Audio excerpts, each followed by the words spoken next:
10 वर्षापूर्वी आलेल्या क्लासमेट सिनेमातील हिना ही व्यक्तिरेखा प्रेक्षकांच्या मनात घर करून गेली होती.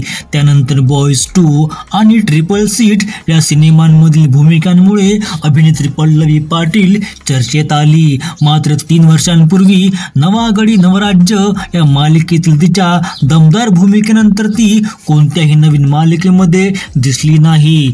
त्यामुळे प्रेक्षकांमध्ये तिच्या पुनरागमनाबाबत उत्सुकता निर्माण झाली आहे.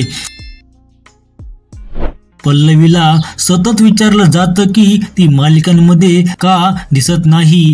यावर बोलताना पल्लवी म्हणाली, नवा गडी नवराज्य संपण्याआधीच मला 2 नवीन मालिकांसाठी विचारणा झाली होती, पण स्वतःसाठी ब्रेक घेण्याचा निर्णय घेतल्यामुळे मी त्या ऑफर नाकारल्या.